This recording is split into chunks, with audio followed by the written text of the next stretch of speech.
Ya, saya sekarang dikenal dengan nama Alifah JM. Tapi kalau semua berkas-berkas formal seperti KTM, SIM, KTP dan sebagainya itu masih Arnita, karena kan saya tidak mungkin mengganti dari ijazah kelas SD ya. Mualaf ini berasal dari Simalungun, Sumatera Utara. Arnita Rodelina Turnip, demikian nama lengkapnya, mengaku bersyukur kehadirat Allah Subhanahu wa Ta'ala. Sebab, hatinya telah dibukakan untuk menerima Islam. Dahulu, gadis tersebut bersikap antipati terhadap agama Tauhid. Ia pun sempat menganggap, kebiasaan ibadah orang Islam seringkali mengganggunya. Hal itu dirasakannya saat tinggal satu kamar dengan seorang muslimah di asrama kampus. Sebelum menjadi mahasiswi, Arnita memiliki berbagai pengalaman akademik dan prestasi. Di bangku SMA, ia berhasil meraih juara Olimpiade Sains Kimia pada level provinsi. Berkat raihan itu pula, dirinya berhak mendapatkan beasiswa untuk menempuh kuliah di Institut Pertanian Bogor, kini IPB University. Bogor, Jawa Barat. Fakultas Kehutanan menjadi pilihannya. Kehidupannya sebagai mahasiswi perantauan dimulai pada tahun 2015. Di kawasan Kota Hujan, dirinya pun menetap di sebuah asrama yang tidak jauh dari lingkungan kampus. Dalam peraturan resmi, pihak IPB mewajibkan setiap peserta didik untuk tinggal di asrama kampus selama 1 tahun pertama. Awalnya, Arnita tidak mempersoalkan regulasi tersebut. Hingga kemudian, dirinya ditempatkan dalam satu kamar dengan seorang mahasiswi yang beragama Islam. Waktu itu, sebagai non-muslim dirinya merasa tidak enak hati. Sebab, sejak menapaki pendidikan menengah ia dididik dalam sekolah agama non-Islam.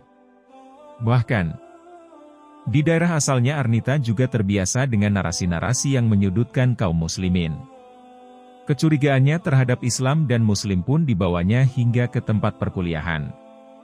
Meski IPB bukanlah sebuah kampus Islam, budaya berpakaian banyak mahasiswa setempat terlihat Islami.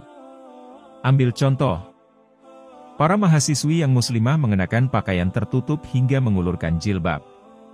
Dalam pandangan Arnita saat itu, busana tersebut tidak sejalan dengan tren modern.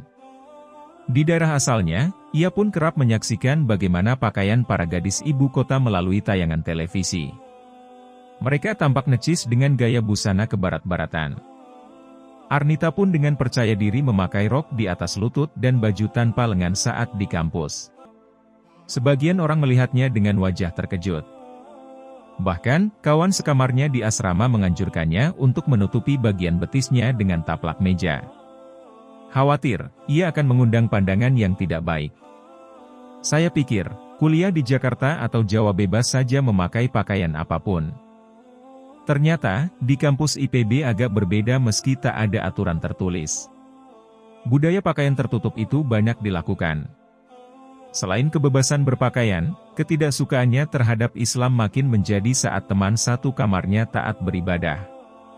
Ternyata, wanita itu adalah seorang alumnus pondok pesantren.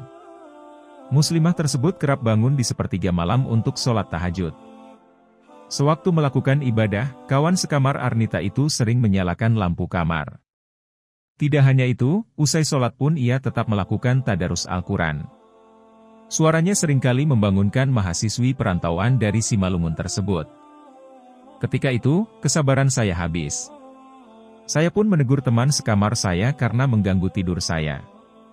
Dia baca Al-Quran bersuara, dan menyalakan lampu.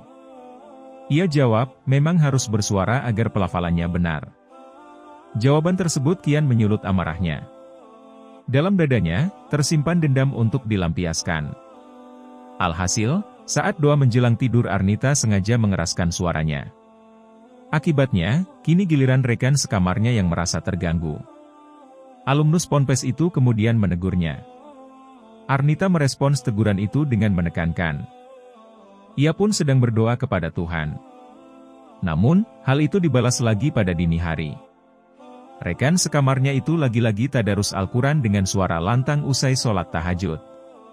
Bahkan, kali ini doa-doa diucapkannya bukan dengan bahasa Arab, melainkan Indonesia. Perselisihan di antara keduanya kian parah. Sampai-sampai, seorang senior datang untuk menengahi mereka. Sementara waktu, Para mahasiswi baru itu ditempatkan dalam 2 kamar yang terpisah hingga kembali berdamai. Waktu sepekan berlalu. Masa kuliah pun sudah mulai berlangsung intensif. Arnita mulai reda amarah dan kekesalannya terhadap muslimah yakni teman sekamarnya itu. Siapa sangka, inilah momen awal mulanya berkenalan lebih dekat dengan ajaran Islam. Seperti umumnya mahasiswa, Arnita pun gemar berselancar di dunia maya. Baginya, internet bukan hanya alat untuk mempermudah pengerjaan tugas-tugas kuliah, tetapi juga menenangkan pikiran. Saat sedang membuka YouTube, ia menemukan sebuah tautan video ceramah seorang ulama.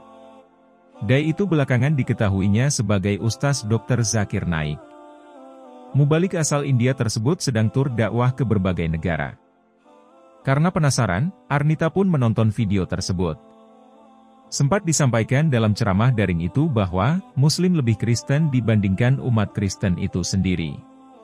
Kalimat itu meningkatkan lagi kebenciannya terhadap Islam.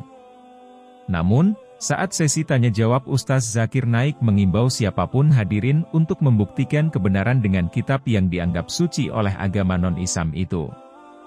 Arnita merasa tertantang sehingga membacanya dengan amat teliti. Benar saja, setiap ayat yang disebutkan dan dibaca Arnita memang diakuinya telah banyak dilanggar. Karena malu, Arnita tidak ingin bertanya pada teman sekamarnya, dan memilih untuk berdiskusi dengan kakak pendampingnya yang seagama. Namun dia tidak mendapatkan jawaban yang memuaskan. Arnita malah diminta untuk menguatkan iman saja. Lantas, ia tidak menyerah. Sejak saat itu, Arnita sering menyibukkan diri dengan menonton video-video dakwah, yang membandingkan antara ajaran Islam dan agama non-Islam. Yang disorot mereka utamanya adalah akidah. Dan, dari hari ke hari, bulan ke bulan, ia merasa yakin bahwa konsep tauhid yang diyakini dalam Islam adalah benar. Akhirnya, pada 2015 Arnita memantapkan hati untuk berislam. Tepat pada hari Jumat pada awal September tahun tersebut, ia mendatangi Masjid Al-Huriyah. Di sana, ia menyampaikan maksud kedatangan kepada imam setempat. Ustaz yang hendak bersiap sholat Jumat pun terkejut dengan tujuan kedatangan Arnita untuk bersyahadat. Bahkan ustazah yang diminta untuk mendampingi pun hampir terjatuh karena ada seorang mahasiswi yang berpakaian rok pendek hendak bersyahadat. Setelah berdiskusi, Arnita diminta kembali keesokan harinya. Ia diminta untuk mengenakan pakaian yang lebih tertutup. Namun, yang terjadi kemudian cukup menguji komitmennya. Hampir seluruh teman dan kakak seniornya mengetahui rencananya memeluk Islam. Malam itu juga, Arnita diajak untuk menginap di indekos yang dihuni seorang senior.